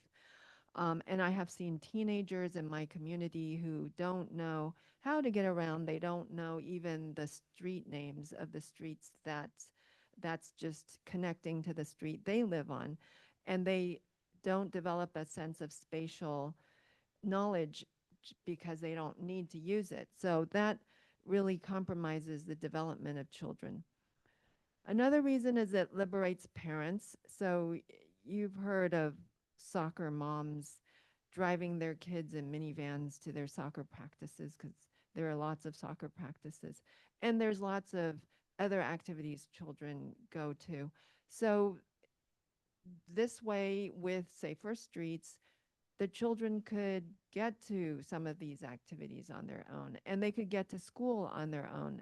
And that liberates the parents to not have to spend time driving their kid. They can just go to work. And it's especially important for people who are lower income and have they don't have the time. They're often on hourly wages and they don't have the time to take their kids to school. Another reason is it's for a healthy mind and body. So we know that if you use active transportation, walking and biking, you stay physically healthier, and that helps with the obesity or battling the obesity epidemic in this country. It also helps them mentally, like emotionally. They are happier, and these are studies that have been done. They arrive at school sharper and more ready to learn. They get higher grades than if they don't use active transportation. And then, of course, clean air is important. Without all the exhaust of cars, we get cleaner air. 40% of greenhouse gases in Sunnyvale, as well as the rest of the state, is from transportation. So being able to walk and bike is one of the ways, important ways we can reduce greenhouse gases from transportation. And then there's the lifelong benefit, especially for children if they start off walking and biking to school and to other places, other destinations, they will more likely continue that into adulthood and they will more likely use active transportation or non-motor means to get to their destinations. And then when they do drive, and they will certainly drive, they will be more sensitive to the other users of the road and they will drive around more carefully and make our roads safer. Another reason is it reduces car traffic, car congestion. So that then if it reduces congestion, it becomes safer and then that will encourage more people to use active transportation. And you really want to look at the long-term consequences of this. Do we want as a city, do we want to become an LA or do we want to become an Amsterdam? So the answer is clear. We don't want to be in LA, but if we don't put effort into it, we will, if we just let things proceed and not put effort into making our streets safer for active transportation, we will become an LA. And then it benefits everybody. So you may say, I talk to people and I tell them I bike around or I walk around, and only 1% of my trips are by car. And they say to me, well, I can't bike. You know, for many reasons, people don't bike. Some of them can change, and some of them, it's very hard for them to change. But it's okay. You don't need to bike and you don't need to walk in order to benefit from this, because if other people bike and walk, that benefits you. You'll still get the cleaner air, you'll still get more safe streets, and and you'll get you'll get less car congestion. So even if you don't use active transportation, it will help you. So that's my preamble. Let's now go to Homestead Road. I'm going to focus on 3 areas: the Homestead High School Kennewick bike route, the Monster intersection, I believe that's what some parents call it, and I'm adopting that phrase, which is the Foothill Expressway and Homestead Road intersection, and then the Homestead full-time bike lanes along all of Homestead Road. So there are 3 schools and 7 jurisdictions in the section of the VTA project. That's one of the projects that's going on Homestead Road. And the pink line is showing where the project scope is. So it's mostly along Homestead Road. It does go a little onto Bernardo and a little onto Grant Road and a little onto Vineyard. And the 7 jurisdictions are the 2 school districts involved, which is the K through 8 and the high school district, and the 3 cities, which is Los Altos, Cupertino, and Sunnyvale. And then there's the county, which is Foothill Expressway, and the Caltrans, which governs Highway 85. So it's really complicated, and we're lucky that we have VTA coordinating all this, because any city or jurisdiction left to themselves, they don't have the capacity or the willpower to work with other jurisdictions. So the first area of concern is the Kennewick bike route to Homestead High School, and this is a top-down view. Kennewick is in the top right corner there, and then students who are coming from that intersection from Kennewick or even on Homestead Road heading west, they have to cross that intersection and then they have to go along the yellow routes. The yellow routes are the bike routes and the red routes are the car routes. And then there are the little star-shaped things which indicate conflict between the cyclists and the cars. And I focus on cyclists here because they are really the very vulnerable group in this bike route. So you can see there's a lot of conflicts currently in this bike route. There's students who want to cross the intersection, but at the same time, cars are trying to cross the intersection and they conflict.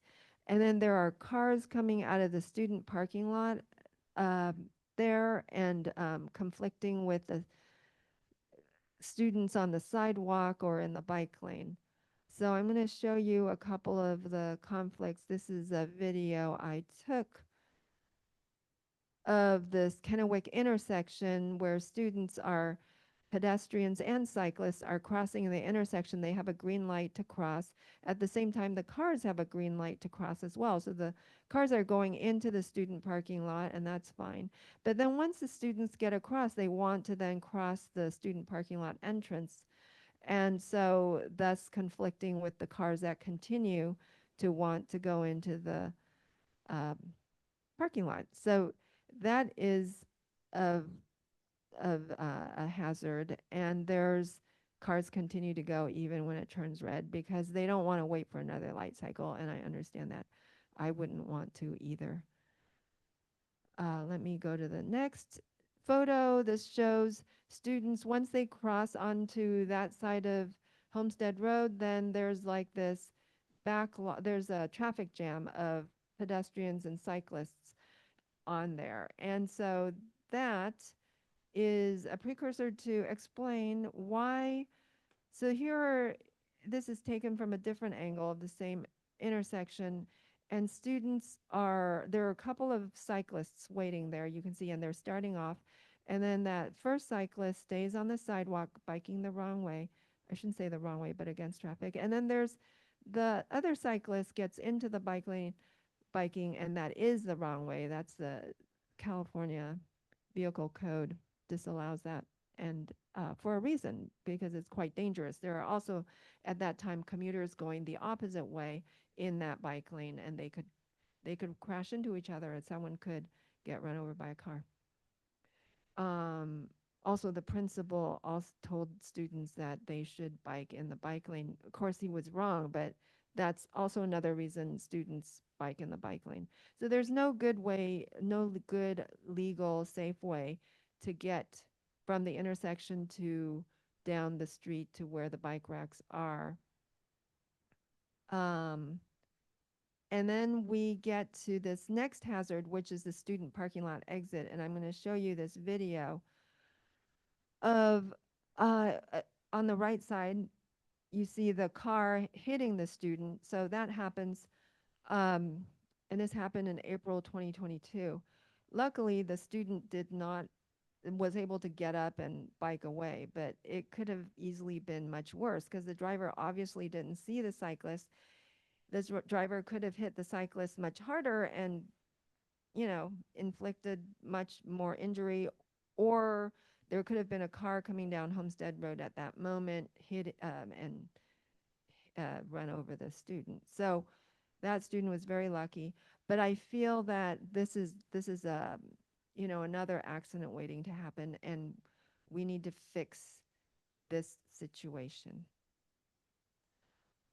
So now let me go to the other intersection that I mentioned at the beginning, which is the monster intersection where Homestead Road intersects Foothill Road. And it's not just the two streets, it also involves two more streets, which is Vineyard and Grant roads. So again, the red lines are the car routes and the yellow lines are the bike routes, and each of those exclamation points are conflict points. The current situation is the road infrastructure does not give the cyclist priority, and it doesn't protect the cyclist. So the cyclist coming from Grant, and this is going to school, has to cross that intersection there of Homestead Road, and they have to do it without priority, and they have to wait until there's a break in the car traffic to get across. And it's especially a problem for this northbound on Foothill Expressway. Cars will come onto this slip lane and then go make this U-turn onto Homestead Road. And they're doing it very fast. And currently they have the right of way. And so the cyclist has to wait and look out for cars, which is hard to see in this curvy geometry. And then they have to quickly get across onto Homestead Road. This is another route for the student cyclists coming from Vineyard going to school. So the students who are going to high school will stay on the right side and get onto Homestead Road. And they have that one conflict point. The students going to Cupertino Middle School, though, have to get onto the other side of Homestead Road because CMS is on that side of Homestead Road. So they will bike on the wrong side of the street across Foothill, and they come across these conflict points in order to get onto the sidewalk, and they bike the contraflow on the sidewalk. Currently, it's just a sidewalk. And then this is the VTA design of what they're thinking of doing. This is their 35% draft, for which they were collecting public input for a few months. We still don't know what amount of that input the VTA will incorporate, but VTA did say that it will incorporate, but it needs the jurisdictions to agree to doing that. And if the jurisdictions don't, then they're not going to do it either. But you can see that the remediations they propose are standard for around here, not for safer biking communities, but they are pushing out the curbs, which is a good thing. They do keep things like this where the cars, if they're making a right turn from Vineyard onto Foothill Expressway, the car would have to conflict with the cyclist, cross over the bike lane. And that's generally not a very safe construction, although it's done very often. Similarly here from Grant, if cars want to turn right onto Homestead, they also cross the bike lane. So a better construction would have been more like a protected intersection sort of construction, and that would be safer. I actually proposed a roundabout, which like a monster roundabout. Like since there's so many streets involved, that probably wouldn't get implemented, but that would be a safer construction as well. And then let me go to the next slide. VTA did propose in their draft a two-way cycle track. So that's the green line you see in this here. And it goes along that part of Homestead on the north side of Homestead to accommodate the Cupertino Middle School students who need to bike on that side of the street. So that's great.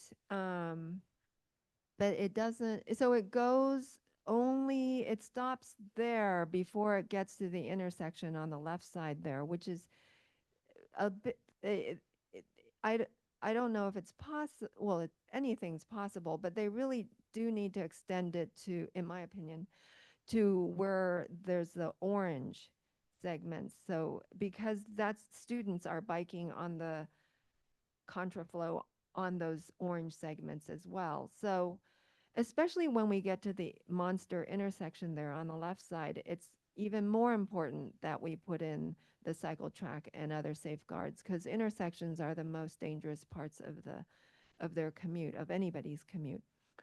And on the right side, ideally, they should extend it to Bernardo, because what if a cyclist happens to be on that north side of Homestead going eastward, but they weren't heading to Cupertino Middle School, and they need to then, suddenly the cycle track ends, so now they are left with cycling on the sidewalk, just a regular sidewalk. So ideally, they should extend it. Then we get to the third area of focus from my outline earlier, which is the Homestead Road full-time bike lanes. And this, I just show, this is the staff, Sunnyvale staff came up with this slide. The light blue segments are the segments that are going to be converted to full-time. They're currently part-time bike lanes. So they're part-time, they are bike lanes during the day on weekdays, but they are parking lanes the rest of the time, meaning weeknights and weekends. So council on August 8th, 2023 voted unanimously to make those full-time bike lanes and also unanimously agreed that we will make some road diets in some short segments where feasible and also buffered where feasible. So those are a couple of just short segments of Homestead where that will happen. It's important to note that the VTA project is in the top part where the top in the top row, the light blue segments there, that's the extent of the VTA project scope. And then the rest of Homestead Road is not part of the VTA project. And the high injury network is actually not part of the VTA project. So it became a high injury network because 14 bike car collisions were recorded in a 5-year period when they were doing this study. It's recent, something like in 2015 or 2014 to 2018, something like that. So we need to convert these to full-time bike lanes soon. Currently, the city does not have a plan in place for when it will happen. It doesn't know where it will get its money. We don't know when it will be completed. The signs changed. So that is the status. Yeah. I'm happy to take any questions. All right, do we have any questions in the room? Oh, yeah.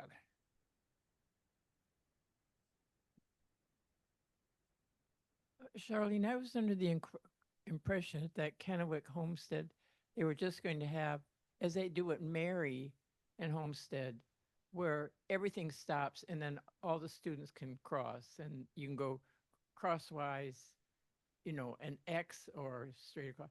I thought they were doing the same thing at Kennewick. No, they aren't. That wasn't in the VTA plan, and actually it wasn't in the VTA final report. So that, but what we did do was council decided relatively recently, like last month, or maybe when they approved the budget in June, so that was last month, they did decide to fund a study on doing a scramble phase at Kennewick. So that was great. I think my opinion is a scramble would solve the problems there that we observed. So I'm glad they're going to do a study on that. Yeah. So the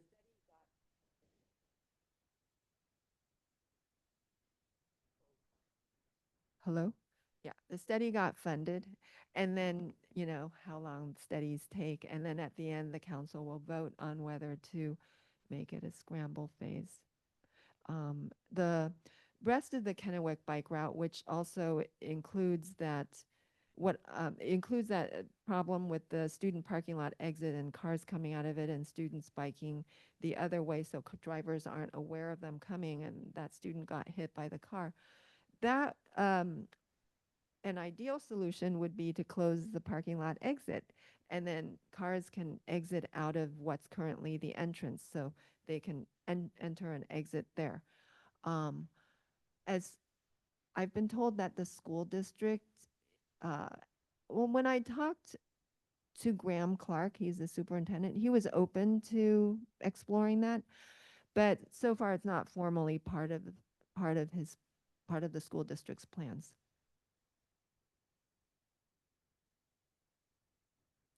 Yeah, that's right, but there's no car there anymore to hit them if we close that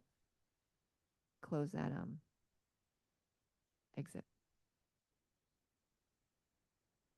All right. Well, thank you, Charlene, for the presentation. Thank you. All right, and we are running a little bit late. So in chat, if you have to drop off, that's perfectly understandable. We just have a couple of final announcements that we wanted to make. The first one is about a bond to fund the new main library. And Mike, do you want to talk about that?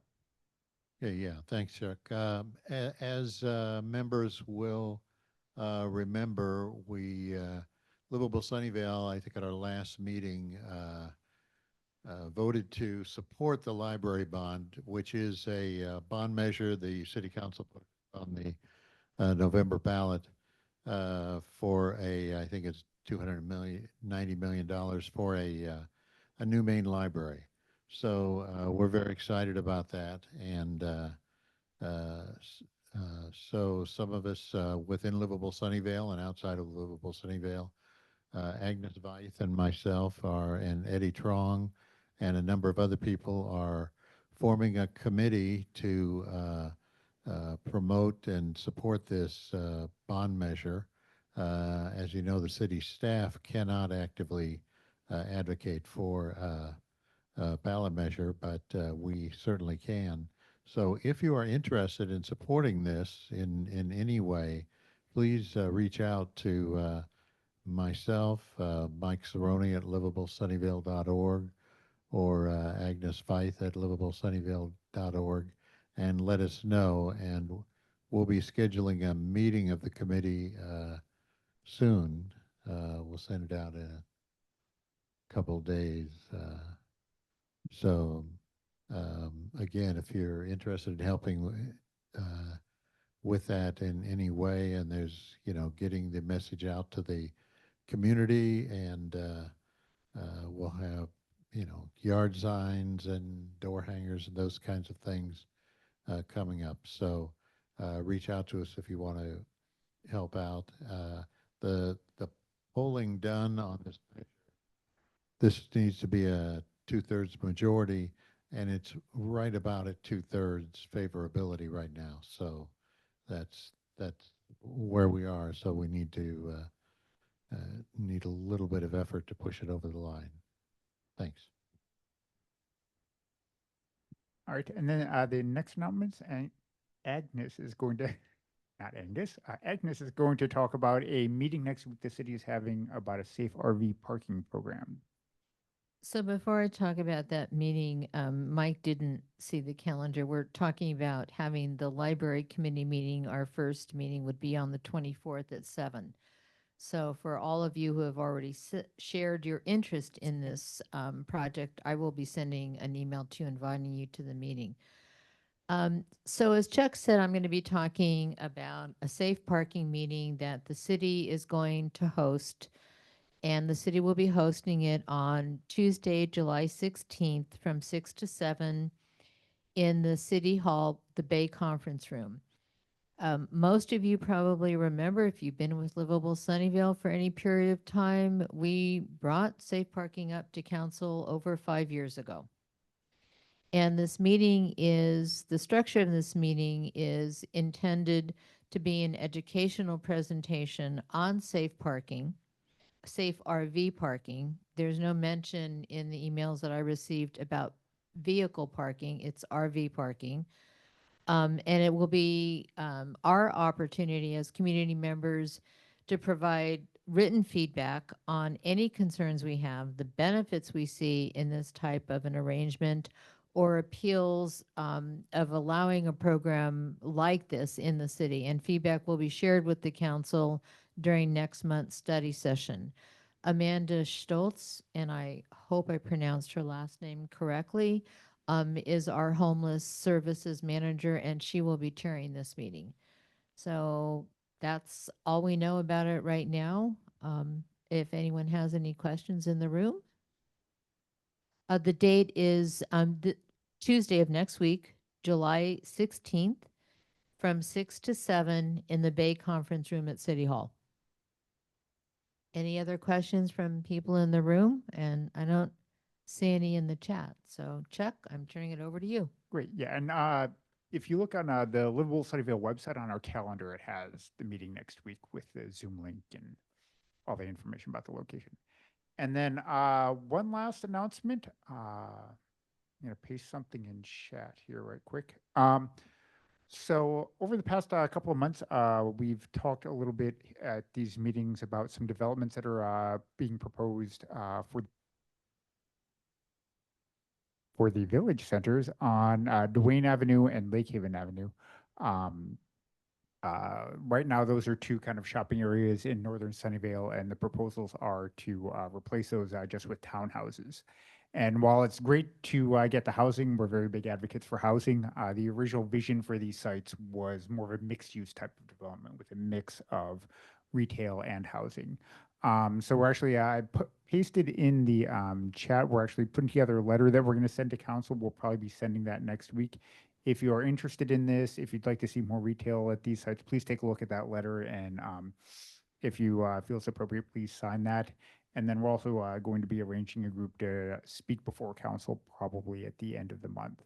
We've also been having some other meetings. Tomorrow, we're actually talking to the developer who's developing the Lake Haven the Lake Haven site as a developer tomorrow. And later this week, we're talking to some city staff about what they've been involved, what they've been doing as far as these two centers. So if you're interested in that, please reach out, take a look at the document. And that was it. So does anyone have any other announcements? Anything else we need to go through? All right, great. Well, thank you, everybody. And we'll see you next month. Good night.